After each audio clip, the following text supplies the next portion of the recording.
Boys, welcome back to the channel. I have something very special to discuss with you. These are the Pusher films. I ended up watching these just a few weeks ago and I fell in love with them. They are a series of movies set in Copenhagen. The first one came out in 1996 and then the following ones came out in, I believe, 2004 and then 2005. Characters are embroiled in the criminal underworld. It has a lot of gritty realism, and I thought these were just fantastic. Pusher 1, Pusher 2, Pusher 3. Usually you would think with a trilogy that the quality dips a little bit as the series goes on, but I felt they were all very strong. Maybe Pusher 3 is a little weaker than the first two, but ultimately they're all worth seeing. Again, I'm going to emphasize this once more. I've said it for the past several videos and a few times on X, but these movies are free. They are free right now on Tubi TV, which is also a free service to subscribe to. So I have a link down below. If you haven't seen them, at least check out the first movie. It's about 2 hours long. I think you'll love it. This is where Mads Mikkelsen, he's the bad guy from Casino Royale and a few other movies. He got his start here. And we're focused on drug dealers and users and just how quickly things in the criminal world can go from good to very bad and how precarious it all is. There aren't any real friendships among criminals. They all kind of just use each other and throw each other away. It's so brutal and ugly, and the characters are so great. I love Frank. I love Tony. I love Milo. Milo is my favorite by far. So this video is going to have spoilers for all three movies. I did actually want this video to be about all 5 Pusher movies. Yes, there are in fact 5 Pusher movies. There was one in 2010, which I believe was supposed to be like a Indian remake. It was supposed to be set in London and feature some Indian characters, but mainly supposed to follow the themes of what makes the Pusher movies unique. But I legitimately cannot find that film anywhere on any real streaming sites like Amazon, Netflix, wherever. I could not find it. And in all of my pirate sites, I also could not find it. So I was not able to watch Pusher 2010. I was able to watch Pusher 2012, which is a British remake of the first Pusher movie set in London, and I think it's god-awful, and we will discuss that after I'm finished with the trilogy. This video is going to be for people who've already seen the movies and really like them. I'm just kind of probably going to be gushing about the film and like, this was cool, this was sweet. Do you remember this scene? That's probably what it's going to be. It's not really going to be a heavy-hitting analysis, but I'll try to do some analysis as we go. I also want to have some clips for this video, but YouTube is sometimes kind of gay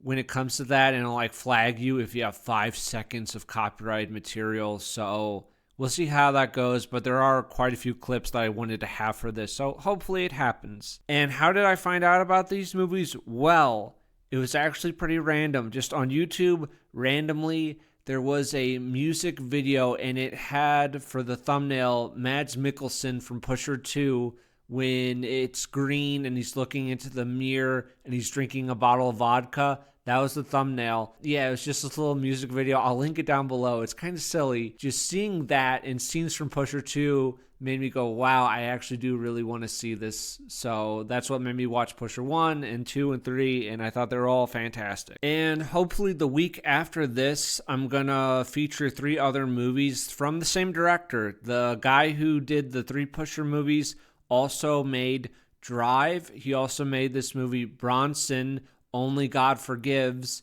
and Neon Demon. Actually 4 movies, and I'm going to be covering those 4 movies hopefully next week. I thought they all kind of sucked. I thought this director's only kind of gone downhill since Pusher, but huge difference between these and Drive. I had never seen Drive before, but Drive and Only God Forgives and films of that caliber are these kind of fantastical Reddit tier crime fantasies, and none of those are based remotely in reality while Pusher features these real human insight into criminal lifestyles. Your petty criminals, then you have guys a little above that, like Milo, but they're all kind of trapped in this cycle that none of them can ever truly break out of. And Pusher is great. Drive is very gay. I don't know why poodleheads view Ryan Gosling as literally me. Tawny is literally me, but we'll get into that a little bit.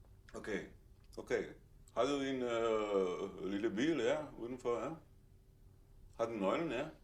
Skal vi sige 60.000, ja? Siger vi, Rasho, det er okay, ja? Ja, okay, ja. Kom med den, ja. Den, ja? Okay. I nešto ti tam, ne? Već kad vi si, Rašo, pomogni mi, molim te. Šta je to? Ma dat ćemo dva coma kurac, jebe, dat ćemo kurac za to, znaš. Šta je to? Damo 500. 500, er det okay 500, ja? Ha? Brano, er det okay, ha? 500, ja? Det er 500, ja? Det er jo noget her, eller hvad? Ha? Er det noget her? Er også 500, ja? Okay, vi har noget, ja. Vi kører, Frank, ja. Vi kører, ja. Så har jeg 700. Ja, vi kører 700. Daj, molim te, daj sjednjeva, daj ono. Imaš ono? Frank, ja te dova ono. 100 fucker, Frank? Vi har den, ja. Okay. We open up with some music and we are introduced to our 5 characters. They are in shadow. Their names are in white at the bottom. We can't see their eyes. And we also begin on a Monday. The other Pusher movies don't do this, but our first one is structured throughout a week. We have our main character, Frank. He's entering this dog shit apartment. It's just this disgusting hoarder place, and he's retrieving some money. Then he is with Tawny. Tawny is played by Mads Mikkelsen. I love how Tawny looks, just the sunglasses, the bald head. He has respect tattooed on the back of his head.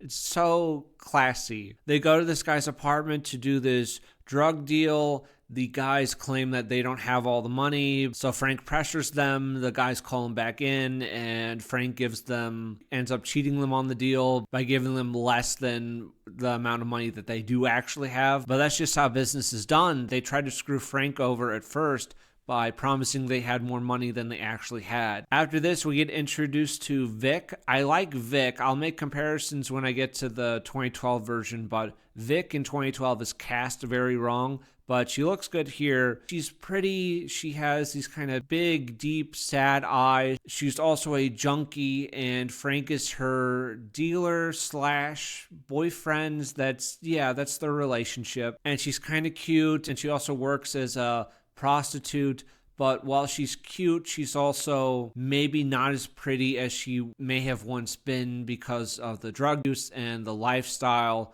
of being a prostitute, right? And after that, we just have this nice little montage of Frank and Tawny. They're 2 low lives, basically. They are driving, they're drinking, they're going to bars and clubs. They're eating fish in this one restaurant. Tawny drinks some of his cognac and spits it back in his glass. And it's a good camaraderie. It feels very honest and real, and maybe it feels a little aimless at first, but it builds up their camaraderie, their working relationship. So I think it works.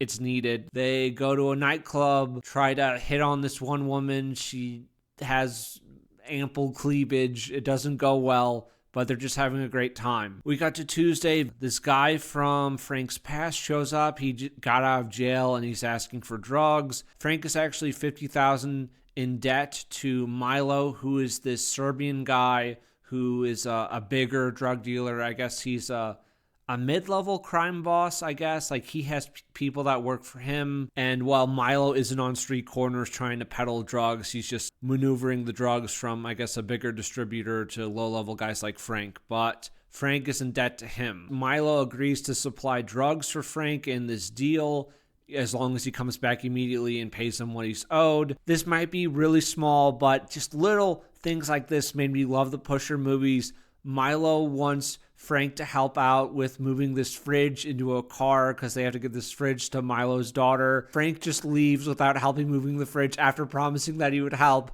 And Milo and Radovan are just calling after Frank. And it takes a little bit, but Frank comes back to help them move the fridge. It's just a funny little bit. Frank, yeah. Du Flipper, kom hier. Tony getut. Moderier so. Ja, neću javati samo. Hebele. Frank! Frank! Skal lige have både køleskab ude, mand? Du lover det med køleskab, ja, ved? And it has a lot of character, has a lot of charm. It's not more like manufactured. Wednesday, Frank picks the drugs up from Milo and he goes to the meet, but they get there a little early, so he and Tony are just hanging out. They go into the store. Tony is making some racist comments about black women while he's also eating some fries. He's also wearing a shirt that has the American flag on it. So he's literally our guy. He's racist. He eats fries. He's wearing an American flag. He's an American. He is very, very cool. In the parking lot, Tony is being a little retard and he's trying to do this spin kick thing. He ends up injuring his foot. So he has to wait out the drug deal while Frank gets in a car with the other two guys. They're driving a little bit, and then cops come out of nowhere. Frank books it. He ends up being chased through this park and gets to this lake where he ends up throwing all the drugs into the water and I guess destroying the evidence.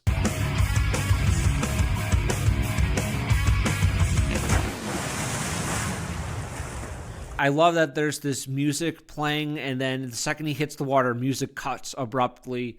He's in jail. This is Thursday. The cops are cruel to him. They're playing good cop, bad cop, freaking out a bit because they talk about how much money do you owe outside, what's going to happen when we let you out of here, who's waiting for you when you get out. They pretend that they have this deposition from Tawny. I don't know if this is true or not. It could very well be true. They are petty, low-life criminals, and I could see Tawny trying to pull something like that, but they are forced to release Frank after 24 hours, so he's back out of jail. Milo is not happy when Frank arrives.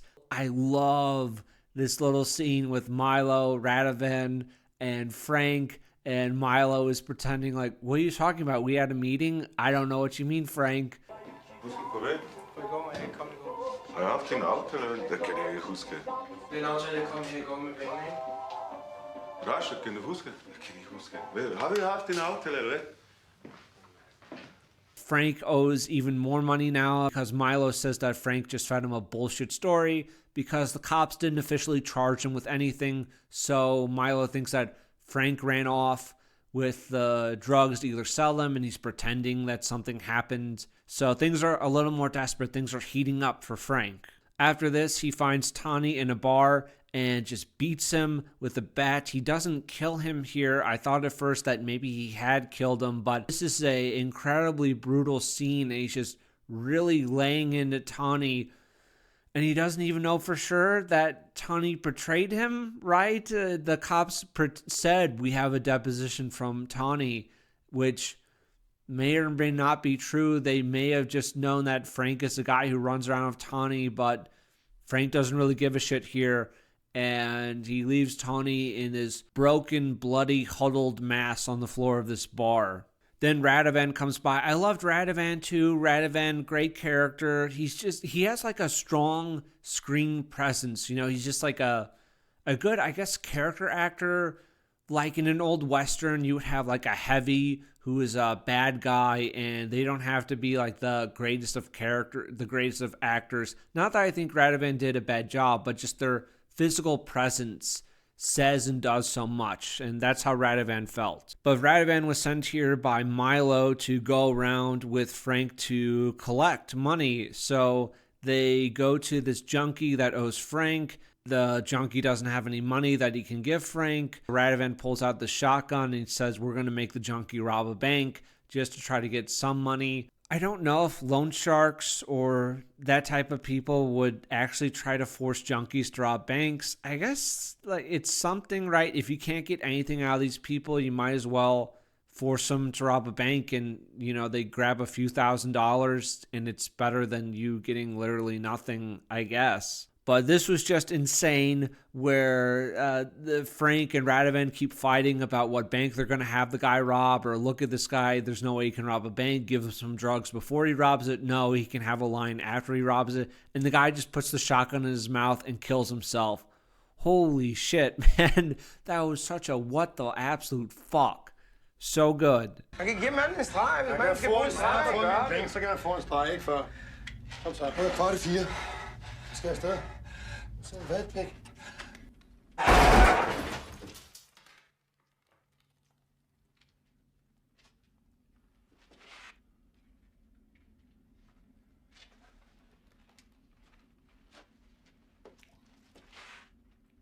Frank ends up going back to Vic. Vic asks him what happened with Tawny. So Tawny is in fact not dead, but just really fucked up. Frank goes around to buy a gun and some drugs. He goes to this movie reception with Vic to make Vic happy. No one really has any friends in this world. There's no honor among thieves. There's very quick and brutal violence that's dished out by all of these people. They leave the reception and Vic is very upset. She says that she's not a whore, but a champagne girl. She insists that there's a difference. I guess this would be like at a nightclub and you'd have waitresses like sell you bottles, but I guess she also does sex work in these places. I guess they're not technically brothels. And even though she's a whore, we know that she's a whore. Frank knows that she's a whore.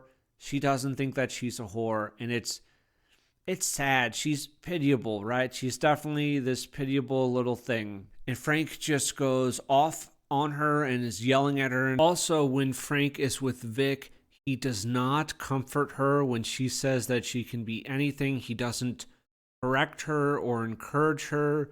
There is this long silence when they're in their apartment and he doesn't reach out to touch her, to hold her. Ends up shooting up heroin. I thought maybe she would OD, but I'm glad that she didn't. Maybe that would have been like kinda a little too cliche. But he's just watching TV alone while she stays in the bathroom. That's just how they spend their evening.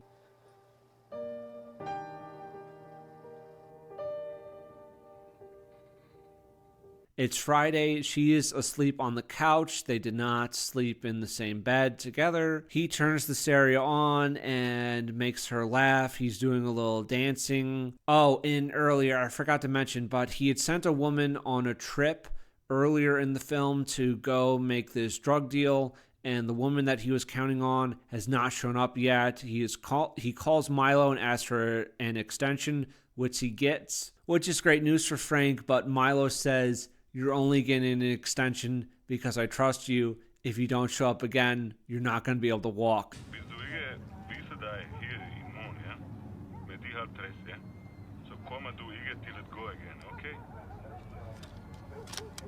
He gets Vic a gift. I think it's lingerie, and she's so happy and excited that she leans over to kiss him, and he ends up slapping her away, which conveys his state of mind. But because like his life is being threatened by Milo, so he's just this hardwired bundle of nerves that's ready to explode. But that's no real good reason to treat Vic this way. Saturday, the blonde woman he sent out on the drug trip is back, and she ends up meeting Frank and Vic. They're all in this car together, and she gives him the drugs. It's supposed to be $100,000 worth of heroin. Oh, and another little side plot is Vic has this dog, King, and King is very sick and is at the vet. And while Frank maybe will be killed by Milo or severely beaten, she is constantly worrying about King, and is King okay? You have to take me to the vet to go see King.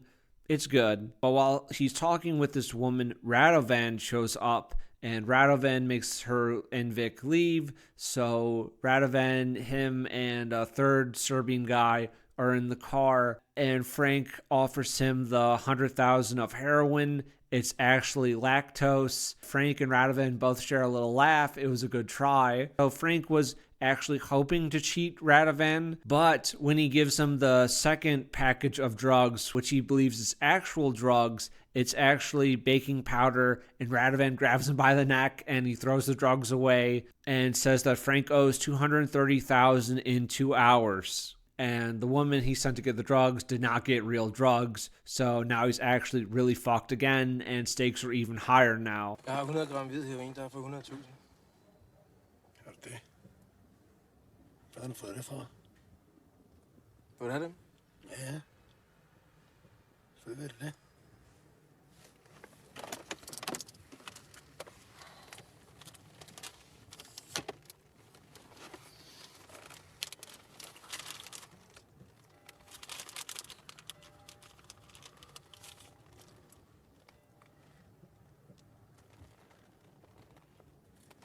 Byder du på laktose, Frank? Skal jeg have laktose?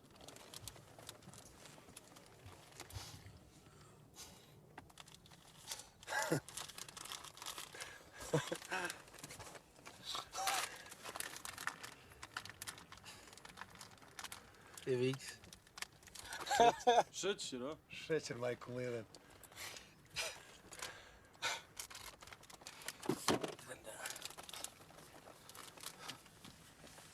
Viks.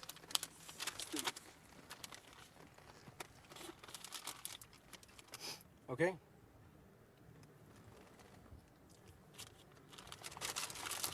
Hvad laver du? Det er sindssygt, din idiot! Først laktose, og så bagpuller, Frank. Du burde rive begge dine dæsker ud, dit forbandede svin, mand. Du får én chance til, Frank. Én chance til. 2 timer skal du lægge 230.000 på bordet. Forstået? Another little thing, it's just kind of like with the fridge, where it's just a cute little moment. He tries to collect from some guy that owes him some money. The guy doesn't have anything for him. He just takes this box and throws it at this guy riding on this bike. Good scene.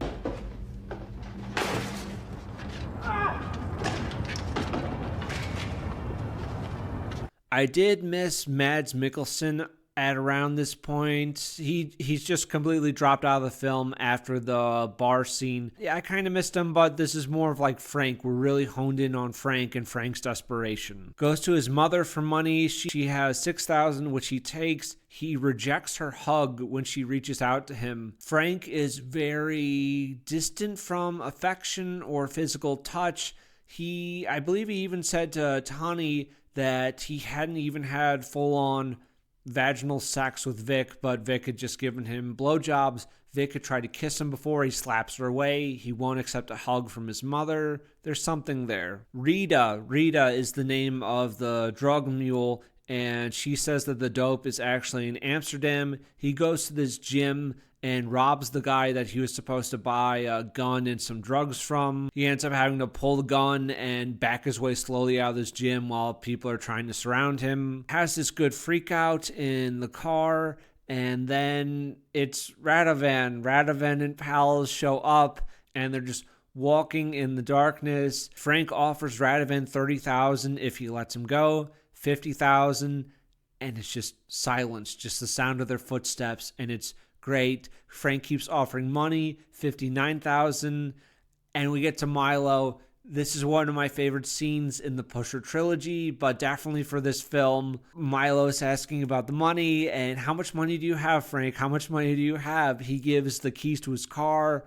watch, necklace. It's so tense. It's so fucking tense. 50? 50? What would you say for this? This is 50, yeah, 50. They don't do this shit anymore. Drive, any of that like Reddit tier crime fantasy crap, it does not have a scene this good, period. And I'm not just trying to be like old crotchety man complains about modern films, but I can't think of any crime drama in recent years that has a scene that fucking good. Frank has $50,000 or so hidden in his one rat nest apartment, but he can't access it right now.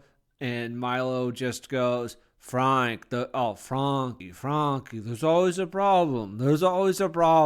So they tie him to a chair. They start beating him. I guess this is maybe retribution in a way for Tawny, right? Tawny was just beaten senselessly, and maybe he didn't even do anything wrong. Frank has run up quite a debt with Milo. I'm not saying it's good that they're torturing him, but sort of for Tawny, I guess. They end up shocking him as well, and then they have some cutters, and they're gonna cut some fingers off, maybe just one, and it looks like it's gonna be really gruesome and ugly. But he's able to pull a gun out of one of the guy's waistbands and fire a couple shots, hitting one of the guys, not Radovan, and then escaping. He ends up running off to Vic. It is Sunday. Vic's dog King has died. He quickly formulates a plan about fleeing to Spain. He runs to his rat nest apartment to grab the money. Radovan is there.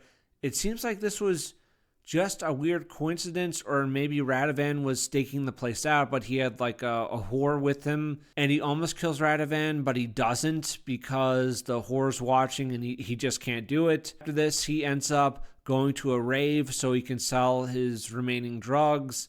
He gets talked down on the price and he's just forced to accept it. He gets a call from Milo, and Milo says he wants him to bring all the money that he has and they will just call it even. This thing has gotten too big, too many people are talking about it, and everything can be forgiven. Of course, while they're having this conversation, Radovan is rolling out some plastic sheets on the floor. They're obviously going to kill Frank if Frank is stupid enough to show up. Frank is apparently dumb enough to think Milo is telling the truth because he excitedly tells Vic that, "Hey, Vic, we don't need to run. Everything's good with Milo. We can stay." And he tells Vic that they're not going.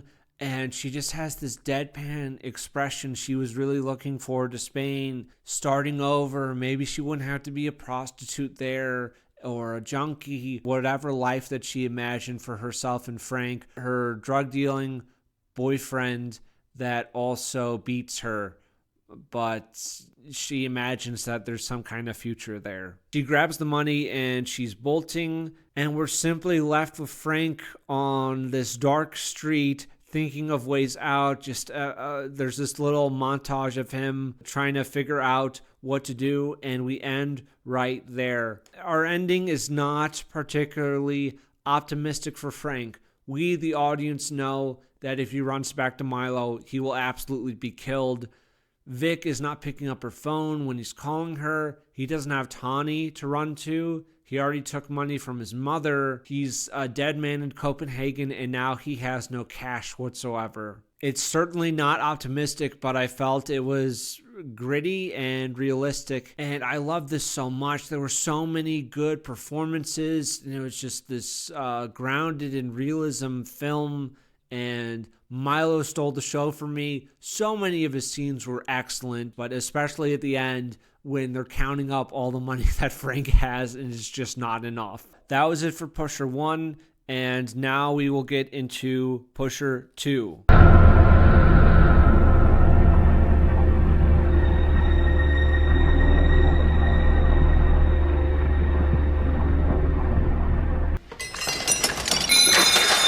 Slap af, mand.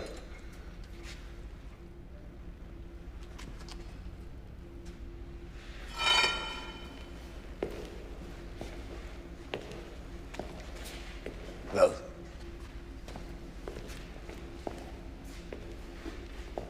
We have the same classic intro from the first movie where we have characters standing around in shadow. You're not able to see their eyes, and they're all introduced. Our protagonist has changed. We now follow Tawny, and Tawny is in jail. He is listening to a guy who used to deal dope, and he killed some guys to try to move into his turf. He talks about losing his fear, and losing his fear was so important to existing in the criminal underworld. And Tawny owes this guy some money, and the only reason he hasn't collected or done anything to Tawny is because he's the son of the Duke. We don't know who the Duke is yet, but it's whatever. Can I say this? The prisons in Denmark look really, really nice.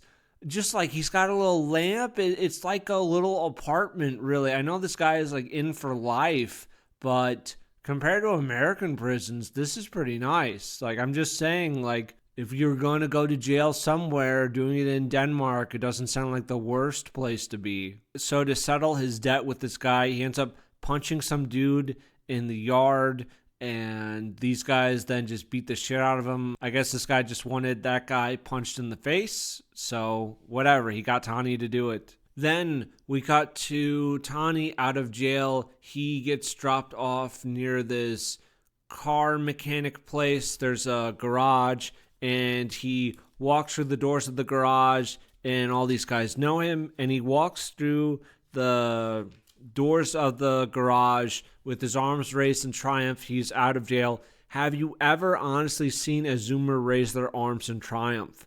No, you never have. But Tani does this. Everyone's happy to see him. His uncle is there. Tani is looking for work. He asks about the Duke. The Duke is out back watching the unloading of some stuff from this little boat. He and his dad are very standoffish, and his dad ends up telling him to leave since he's in debt to some people. His dad checks his arms for needle marks. There's no real trust or love here, and the relationship seems frayed, to put it nicely. But that night, they are at a whorehouse, and Tani has 2 prostitutes, and he's also watching porn, and he's trying to kind of jackrabbit his dick to get it up, but he's having a ton of trouble getting it up, and the whores are kind of laughing and giggling at him. Not relatable in the slightest. You will never fail to get an erection while 2 whores laugh at you. And he's working at the garage still, but the Duke is keeping him at arm's length. There's a crime of opportunity for Tani when he's walking on the street at night, and some guy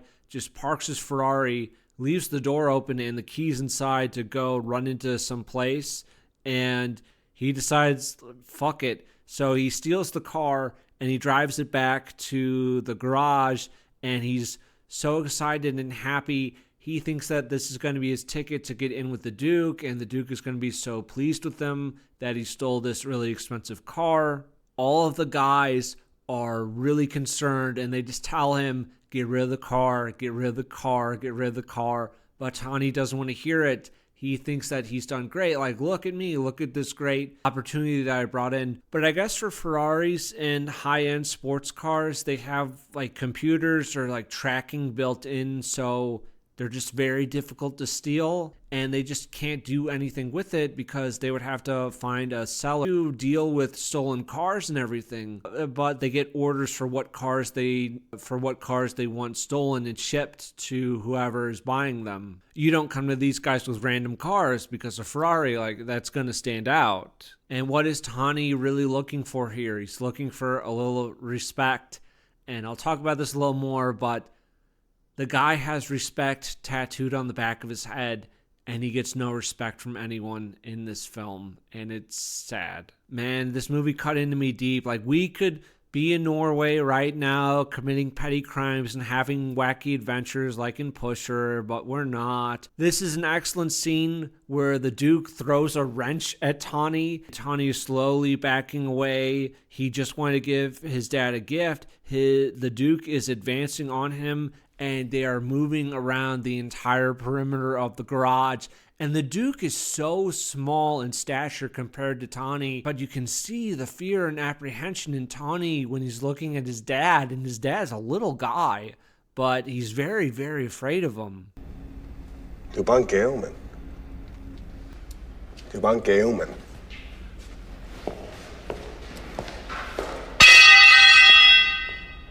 There's also some personal drama brewing with Tani. Apparently some woman named Charlotte, who he knew before he went into jail, and he was in jail for like a year, has had a kid, a son, and he says that Tani is the father. Tani doesn't believe it. They want him to take a blood test, but he has not taken the paternity test yet, and he isn't very interested in it. Then we have a team of burglars breaking into this car dealership. They're stealing license plates and also cars. One of their cars gets hit on the way out, but Tani's doesn't, and they all drive them to these docks and park them in these shipping containers. Another good little scene is have one car with all the burglars bundled into it, and they're gonna drive back to go celebrate somewhere, and the guys refuse to make room for Tony to get in, and he's still not really a part of the group. His dad doesn't like him. His dad doesn't want him close. These burglars, even though he pulled a successful job with them and he stole a car successfully, they still don't really want him around. He is not respected. So they were going to make him walk, but they let him get in the trunk of the car and they're just going to drop him off at a bus stop. But it's very humiliating and sad and pathetic. The next day, Charlotte is there, and I forget the other woman's name, but it's the soon-to-be wife of his roommate who also works for the Duke, and they're chatting. The baby is there, and Tony ends up scraping, I think it's heroin or dope or whatever, but he's eating cereal, and he scrapes dope from the table into his bowl of cereal, and he just starts eating it. You will never scrape heroin into your cereal for breakfast.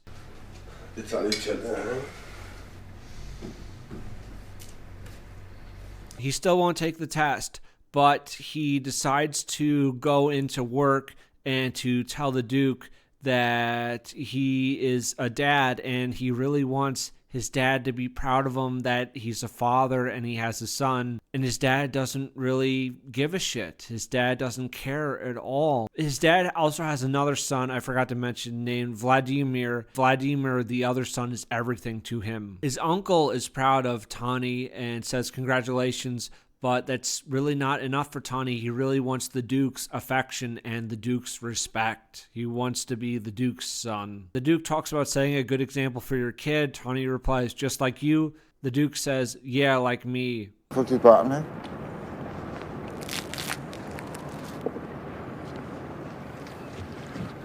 Ligesom dig. Ja, ligesom mig. Oh, and Kurt is here. He wants Tony to come along for this drug deal. He is called Kurt the Cunt, which is such a nice little name. Tony agrees to go on this drug deal, and they go to this hotel. Oh, the Duke also disrespects Tony for this because he says that he's not being paid for this job.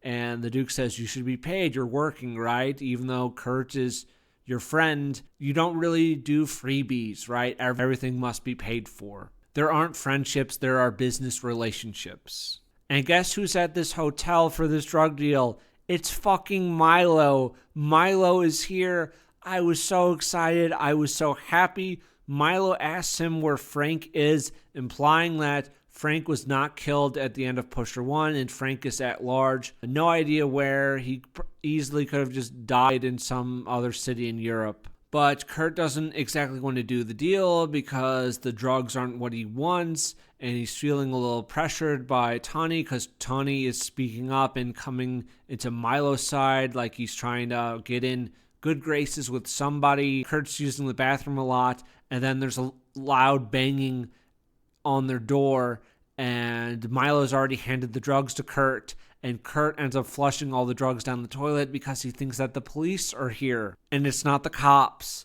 It's one of Milo's men who's come to bring some food to them. And it's a horrible mistake. And Milo also refuses to give him the money back because, well, Kurt can't give him the drugs back. So they're a little fucked after this. And Kurt is really freaking out. They are trying to buy a gun from Muhammad. Tony suggests robbing a bank. Kurt says that he can't rob a bank with Tony, says that Tony would fuck it up. Again, Tony is disrespected here. That's the running motif. To come up with a good cover story, because it wasn't Kurt's money that he was using to buy the drugs and now he's lost the money. He has Tony shoot him in the arm so that they can pretend that it was a robbery. Lad os tage en bank. Jeg skal ikke tage nogen bank med dig, så går det galt, jo. Hvorfor det? Fordi det er fuldstændig urealistisk, hvis ikke jeg har smadret en. Okay, så du smadrer alle perkerne og alle deres fædre, mand. Tony meets Charlotte someplace, and he holds his son. And the Duke wouldn't hold him, but Tawny can hold his own son. The Duke just chased him around a garage. He then goes to visit his mother, and he finds out that his mother, Ellen, is dead. She died 7 or 8 months ago. She didn't leave anything for him, and no one bothered to tell him. Not the Duke, not anyone at the garage, not anybody. His mother simply died when he was in jail, and that was it. And it's so brutal. We have a scene where Tawny has to change the diaper on the baby, and he does it correctly. He does it right the first try. Tawny has done something right. And I know it's really small, but it's important for a guy like Tawny, who's a very petty criminal who really just mostly fucks up everything in his life. But in this moment, he's able to care for his son and provide for him. Then we cut to Zero. Zero is his roommate. Zero's wedding, and they've rented out this bar, and the Duke insults Tawny in the wedding speech. He can't even make a speech without insulting his son. Even says Zero is like a son to him to add insult to injury. What the fuck, Duke? What the absolute fuck? Det vil sige, det er dig, kan man regne med. Det er noget andet end med min egen. Du har en stort fremtid for dig her i familien. Og for mit eget vedkommende, så føler jeg som om, du er min egen søn. Og alt, hvad det indebærer.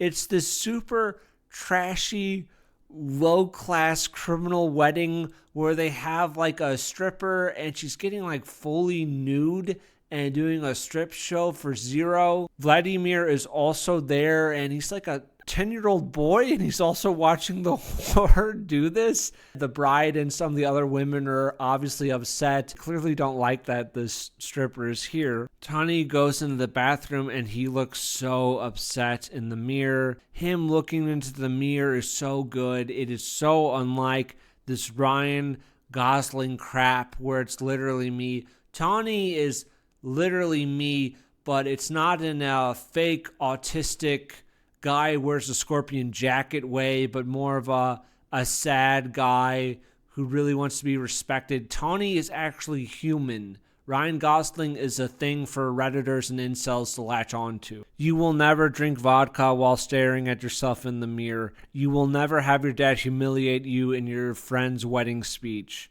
You will never. Poodleheads can only dream of a guy like Tawny as literally me. They can't even amount to that now. Charlotte in the back room is being insulting to Tawny, calling him a retard and a loser, and he starts choking her out. In my opinion, Charlotte's not a good person. She is still kind of a junkie. Tawny is also a junkie, and she doesn't seem like she's a great mom. She's like smoking weed when the baby is right there and doing other drugs in front of the kid. In my opinion, I don't think she's capable of being a good mother. Not that Tawny will necessarily be an amazing father, but I don't know. He's not smoking drugs for the baby to breathe in, right? Tawny's embarrassed after this. He wants to make things right with the Duke because the Duke is displeased that he made a scene at the wedding. But Kurt gets him out of there and he gets him back to his place. Kurt promises that he'll talk to the Duke on his behalf. And then he reveals that the money that he owed, the money that he paid Milo for the drugs that he flushed down the toilet, is the Duke's money. And he says that the Duke is willing to kill them. The Duke is looking for Kurt. Now he wants to start collecting and says that this debt is also on Tawny, even though Tawny was just a guy that tagged along for a drug deal. He's not involved whatsoever, but it's not fair.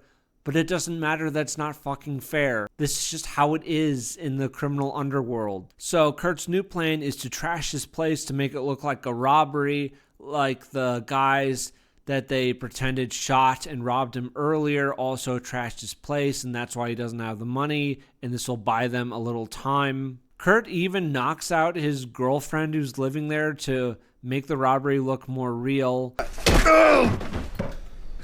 Hvad sker der, mand? Hvad fanden laver du? Jeg nakker solen, mand, så det ser mere ægte ud. Fuck, men jeg skrider nu. Du bliver bare her, mand. Nej, jeg gider sgu da ikke at stå, mand, med alle de... Prøv at høre, du har slet ikke noget valg, fordi smeden slår os ihjel. Hvorfor fanden skulle jeg gøre det? Ja, hvorfor tror du? And then Tony ends up going back to the wedding. The Duke talks to him. They're looking for Kurt. He doesn't know where Kurt is. Kurt has bailed totally. He's in a car with the Duke and his uncle. His uncle speaks up for him, says he did right with when they stole cars and brought them in the shipping containers. And the Duke has an issue with his ex-wife because she is trying to take Vladimir away from the Duke. So a conversation that begins with, I have an issue with my ex-wife. I just need her to leave me and Vladimir alone. Turns into a murder hit.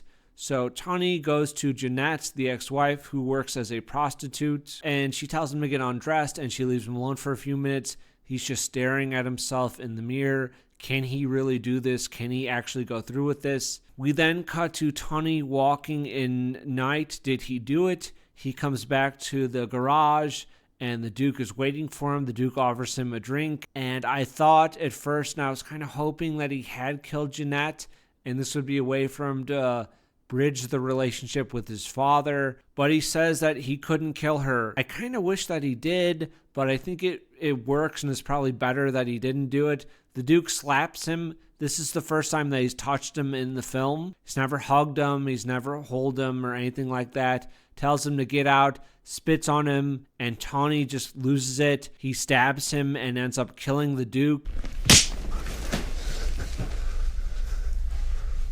Kan du bare ikke gøre noget en eneste gang, som alle andre mennesker gør? Hvad? Kan du ikke? Du er ikke til en skid, mand. Fanden er ikke alt for noget. Tænker kun på dig selv, gør du. Hvad med Valdemar? Og mig? Hvad?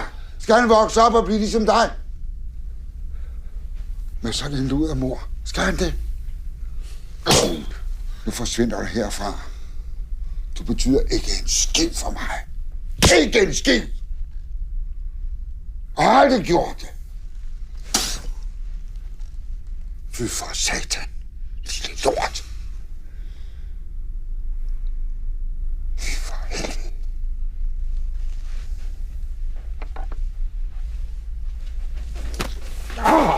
And he runs back to his apartment.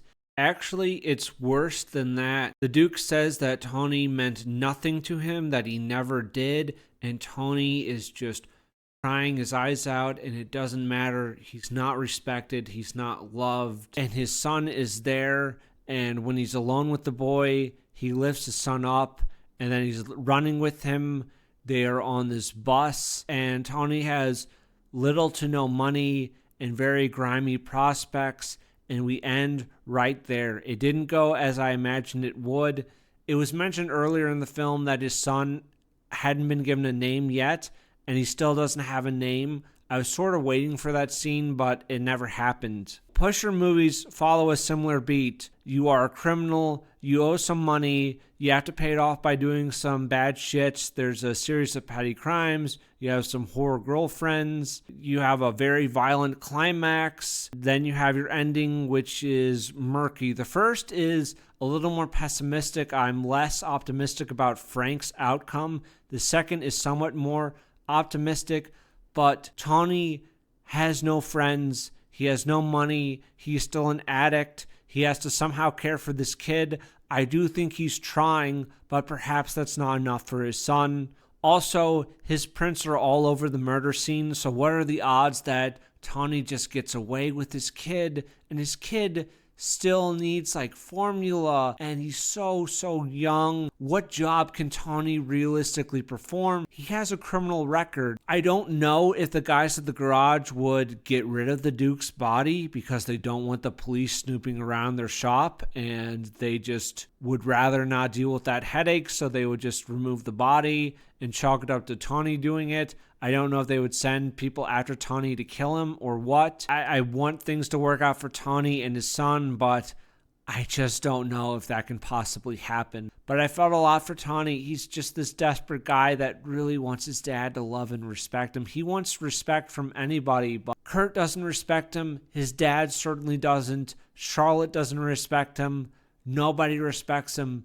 You could maybe say that he's so enraptured with his son because his son just is happy, right? He's happy to be held and picked up and, rocked back and forth, and Tony can provide this, and his son isn't so judgmental of him. But at the end of the film, when he's on this bus with his infant son, we get to see the back of his head, and respect is on there, and I guess this is telling the audience that we're allowed to respect Tony, that he has taken a positive action in his life for himself. He's not just trying to seek approval from people who don't really like him or are ever really going to be capable of loving him, but it's a very nice ending. This was excellent too. 2 incredibly strong films. Man, oh man, I wish I was a drug dealer in Copenhagen. I would be so happy. You could have a good life over there as a petty criminal. A lot of good people over there. Usually for myself, I dig frozen pizzas out of the dumpsters behind grocery stores. If it's hot enough and you set up some tin foil to capture the sun and reflect it, you can usually thaw them out pretty decent. And that's something that we could do over in Copenhagen. Just get a couple of guys together to form a crew and what are the charges, officer? I have a right to be in this dumpster. What are you going to do about it? And we could just, thaw out some frozen pizzas in the sun during the summer. It would be bad in the winter, of course. And then just watch The Pusher on our phones using Tubi TV. If we had 3 guys and we had, or we don't even need 3 guys. If we had 3 separate cell phones, we could watch Pusher 1, Pusher 2, and Pusher 3 all at the same time. That would be pretty kino. But now, on to Pusher 3. Pusher 3, we have Milo. Milo is at a Narcotics Anonymous meeting. I was so excited that Milo was our main character. He's so good. Happy birthday! So, Pusher 3, our protagonist is now Milo. We began in Pusher 1 with Frank, who I guess I would describe as a mid-level dealer. Pusher 2, we had Tony as this bottom guy. And then Pusher 3, we have Milo, a boss at the top of the criminal underworld, or at least near the top. But violence is quick and brutal in this world. All of them are desperate, regardless of their station. Things can just change on a dime for these people, and it's this horrific existence, but they can't ever just walk away and get out of it. We begin with Milo at a Narcotics Anonymous meeting. We have a little montage of him being at these meetings. He has a daughter that is 25, and he has to cook for a lot of people. Muhammad is one of the characters in this movie. There are some characters that carry over from the different Pusher films, and Muhammad was the guy that Tawny had to buy a gun off of in Pusher 2. Melina is his daughter, and the party is going to be that night. Oh, and we also have the garage from Pusher 2 with Tawny's uncle, and they were supposed to get this shipment, and it's ecstasy and not dope. And Milo's upset when he goes to these Albanians because the Albanians are supposed to bring him dope, and it's actually ecstasy, but he's still going to sell the pills, but he's actually being gypped. There's a little thing going on where the Albanians are speaking to each other in their own language, and Milo can't understand what's happening, and in their dialogue, they're really screwing Milo over about the price of the pills. Muhammad shows up to Milo's restaurant. I think this is a different location from the first movie. It's a much bigger area. Milo's very busy preparing food for all these people, but Muhammad is unhappy, but he's selling some drugs. People in this film keep referring to Milo as Milo being very old. Running motif in here is for Tony, he wasn't respected. For Milo, people keep saying that he's old, like he should retire, be put out to pasture, give up the game for younger men. Muhammad says that he's the king of Copenhagen, says that they're outnumbered. Ja, du griner, hva'? Prøv at høre, du er ved at blive gammel. Så hvis du skal overleve, så bliver du nødt til at satse på en ny generation. Ellers så ryger du ud af markedet. Ny generation. Ja, ny generation. Hvem er det? Det er mig. Hvem ellers? Kongen af København. Kong of Copenhagen. Så hvad siger du til det? Vi er flere end jer. And Milo, very cool, very racist. He calls Muhammad King Kong of Copenhagen. Very based, putting the shitskin in his place. Muhammad, min lille ven. King Kong of Copenhagen. Kongen af København, du. One thing, I was really hoping that Frank would not show up because that would be kind of, I don't know, Hollywood. It would be a little gay, like, hey, Milo, remember me from Pusher 1? Bang, bang. That'd be stupid. I'm glad Frank does not make an appearance. I don't think Milo quite gets the irony of him showing up to these Narcotics Anonymous meetings while he is a pretty big dealer in Copenhagen. He doesn't really reflect on, maybe I got some of these people in this room addicted to drugs. He doesn't really reflect on it, and maybe that's not realistic. I don't know if a dealer would necessarily feel guilty about the people that they got addicted to drugs, right? It's a business. Oh, and he has a deal going down for the ecstasy, and he wants to send some guys along with Muhammad, but the guys that he wants to send along are very sick, and apparently he gave them food poisoning because he's not a good cook. This was mentioned briefly in Pusher 1, so it's a little running gag. So he has to trust Muhammad, and he has to send him on his own, hesitantly. We have one guy, one of Milo's guys shit his pants. Ko je kurac? Pa ko će otvoriti kapiju? Ha?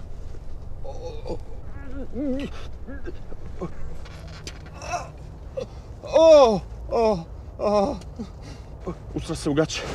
And hours later, Muhammad has still not returned. He has to go pick up some wine for the party that night, and he sees his daughter's boyfriend, Mike, when he goes to get the wine. Finally, we are at the wedding that night. He has a little conversation with Mike. Mike is actually the bodybuilder from Pusher 1 who Frank robbed at the gym. I didn't know this, but there you go. They have some recurring characters. So, yeah, that's who Mike is. Did not want Mike involved in criminal activities at all. But if Mike is dealing dope, then he's only going to deal dope that he gets from Milo. So they come to terms. Milo ends up throwing this dish called sarma out. I've never had it. It's like a cabbage thing. I think it's stuffed with meat or whatever. But he ends up throwing it out because he gave food poisoning to a bunch of people. To compensate for this, he goes out to an Asian restaurant to get some fried fish so people can eat that. And while he's waiting for the food, Kurt from Pusher 2 comes in and he keeps offering Milo drugs. And Milo doesn't want it, but Kurt leaves the heroin for him. And there's all this pressure building up. And Milo at the start in the Narcotics Anonymous meeting just talked about avoiding going to drugs for that first time just to get through the day, just avoiding that and not letting the pressure get to him. But the pressure's gotten to him. And there's really good music here.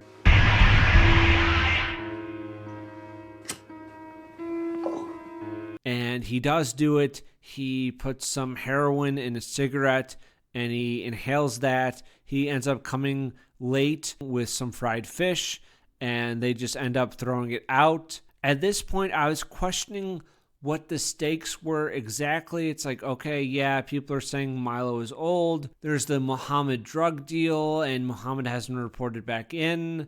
But I wasn't sure if the movie had enough emotional stakes to keep me invested. I did make a note here that I really missed Radovan, and I'll cover that in a little bit. But I'm like, man, I wish Radovan was here. Milo has called a cop. This cop is on Milo's payroll, and he tells him to go find Muhammad. Milo gives this really touching birthday speech to his daughter about her finally becoming a young woman, and he's so proud, and he loves her so much.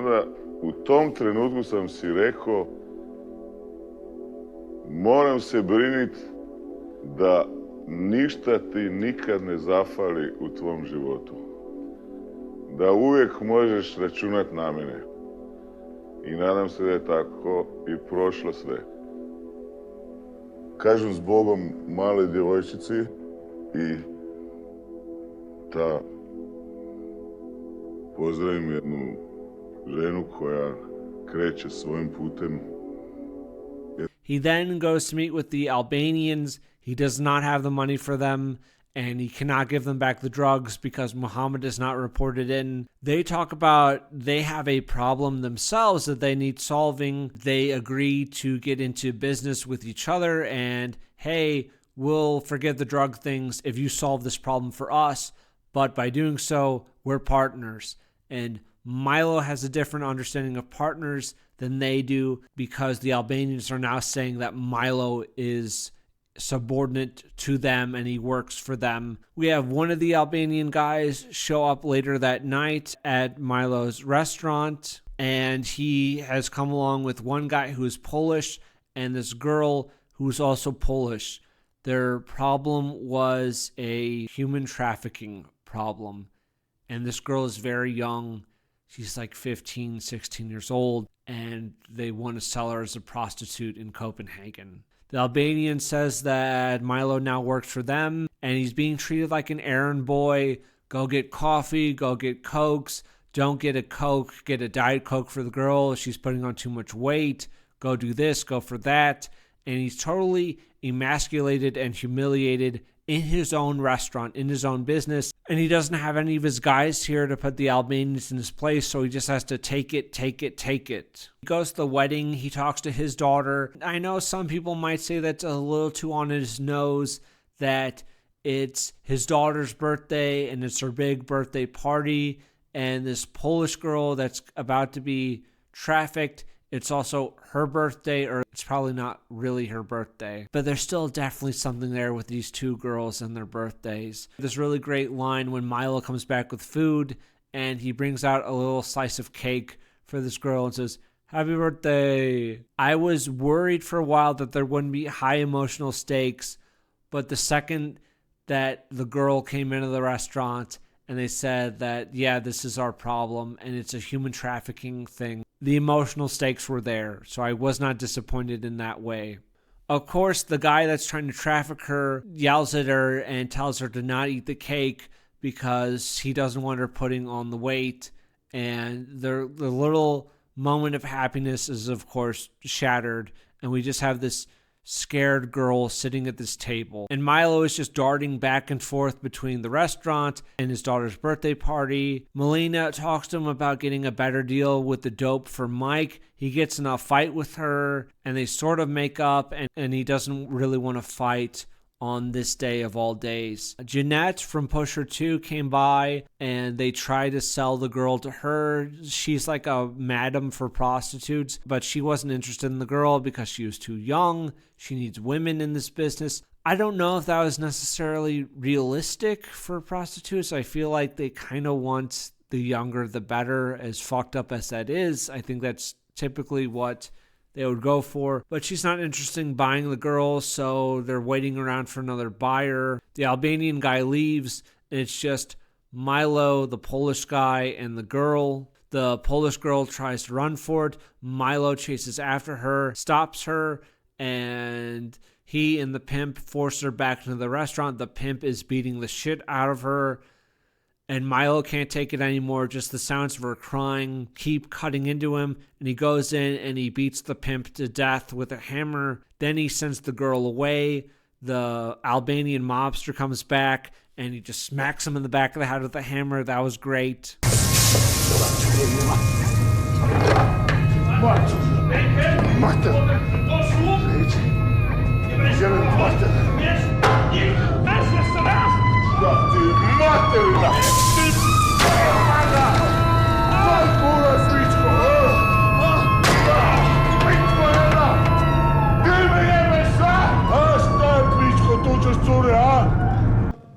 Hvor er på laget? Nej, sæt dem i med jebbat, ha? Jebbat, ha? Smell national jebbat. Smell national jebbat.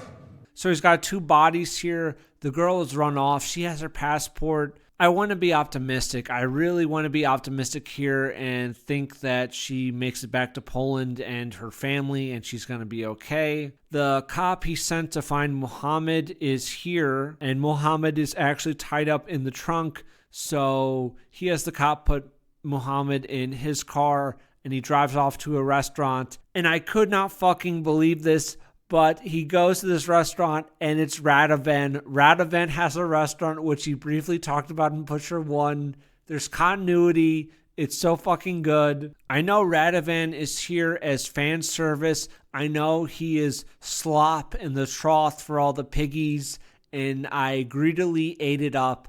I don't fucking care that it's fan service. It's so good that Radovan is here. He was great in Pusher 1, and he's great here too. Milo is very desperate, and he needs the help, and Radovan reluctantly agrees to help. So they tie Muhammad up. Muhammad says that he was given 2 bags of candy, and they're suffocating him and just torturing him a little bit, but they eat some of the drugs.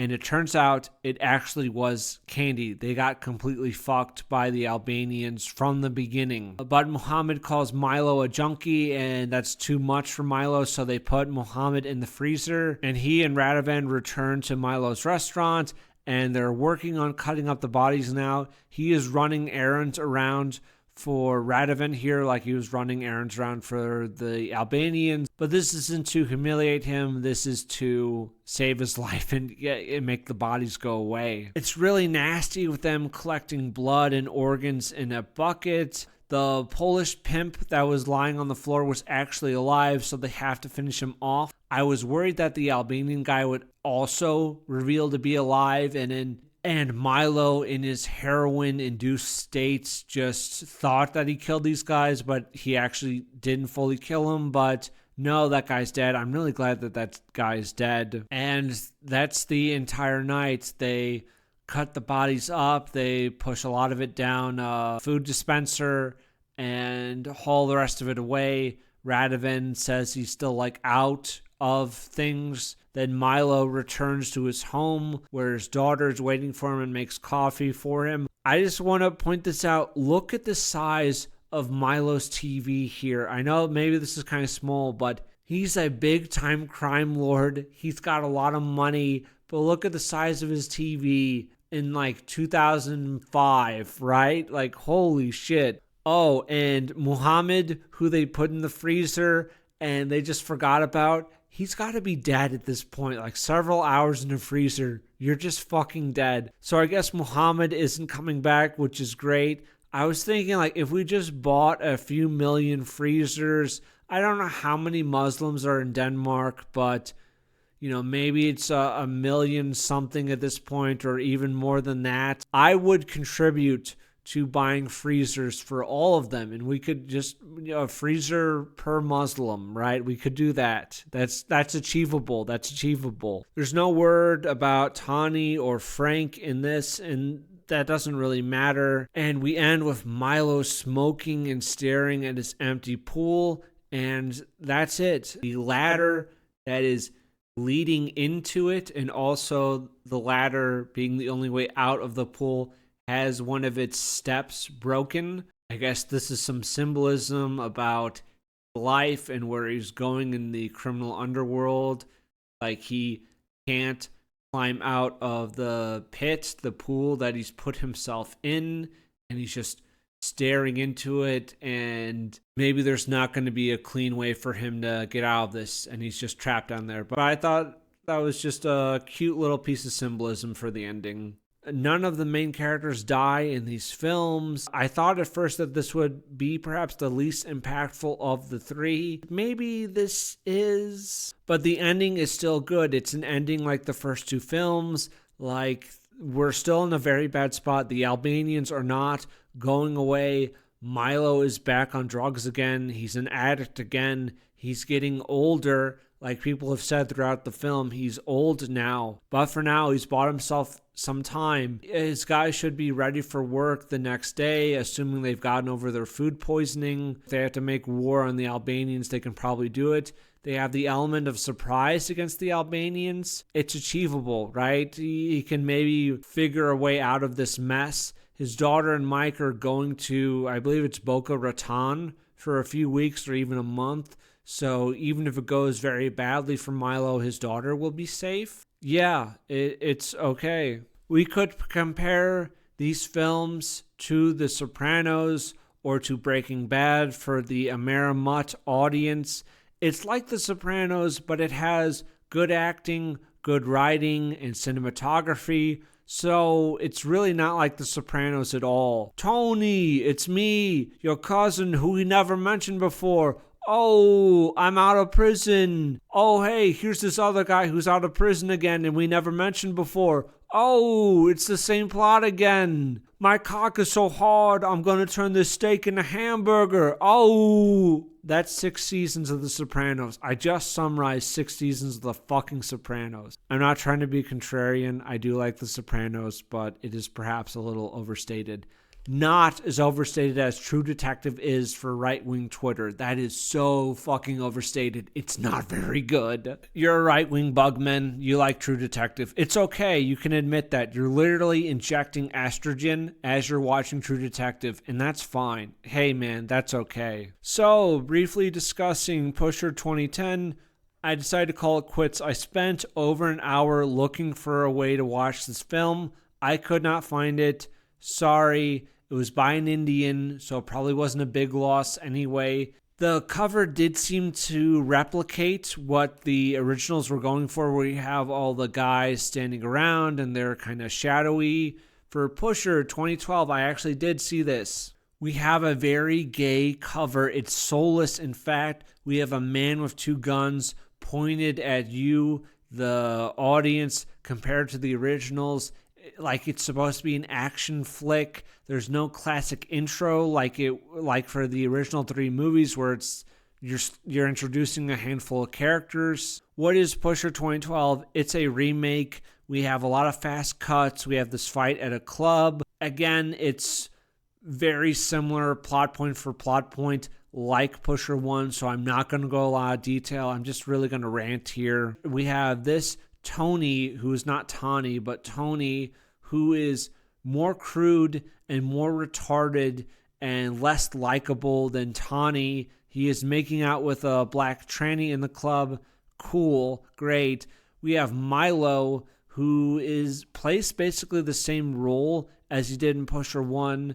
So he makes an appearance. Frank is cutting drugs with Baby Lax. That's a departure from the original Pusher. This Frank is a little more devious and risk-taking than that and just trying to fuck people over. He still has a bad drug bust and he dumps the drugs. He ends up beating Tony here as well after he gets out of jail, but their friendship is less done up. There's just less little bullshit of them driving around and going to bars and nightclubs compared to the first film. So when he attacks Tony, it doesn't carry the same weight and impact. It's just a weaker scene. It's less brutal. Flo is this movie's version of Vic. She does not behave or look like a junkie whore. She is, I'll have a picture of her up on the screen, but she's too pretty for me to believe that she's on drugs, she works as a prostitute, she has an abusive, drug-dealing boyfriend. I just don't believe it when I look at her. But he's in a Milo for a lot of money for the failed drug buy. Goes to Tony and steals some money from him. Their version of Radovan and Frank go to a guy for a shakedown. This guy ends up killing himself instead of paying. He is with Flo, and he doesn't slap her like in Pusher 1, but he just pushes her off of him. It's very muted compared to the first film. The first is so much more brutal in these little scenes. I said that's enough. Their version of Radovan comes around to collect drugs from Milo, and this time Frank deliberately knows that the drugs are fucked up.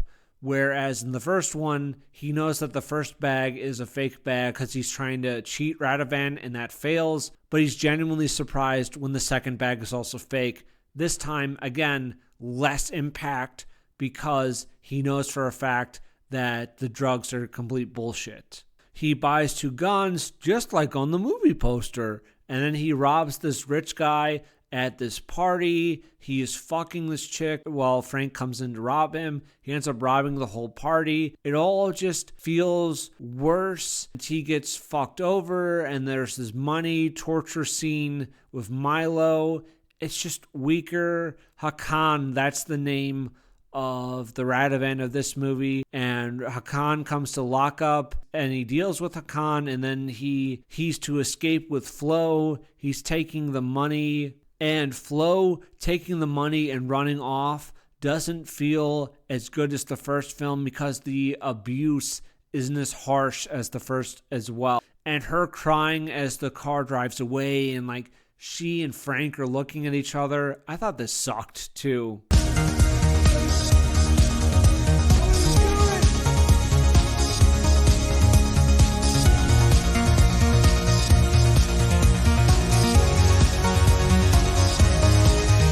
We just end there. Overall, Pusher 2012, absolutely avoid watching it. It's a very watered down, bad version of the original movie, so just watch the originals. But there were so many good scenes and characters in these films, and I was genuinely impressed with them. Just the desperation and the grittiness. I know I've said that too many times in this review, but these were excellent. I'm very, very happy that I saw these. I decided to check out more films by the director, and I will be covering those hopefully next week. But man, I think the director went way the fuck off the edge, and Drive is dog shit. Only God Forgives, that's somehow even worse. Neon Demon, not very good. And also Bronson. So all 4 movies, they're all non-recommendations, and that will be more of just kind of a rant video. But hopefully you checked out the Pusher movies, hopefully,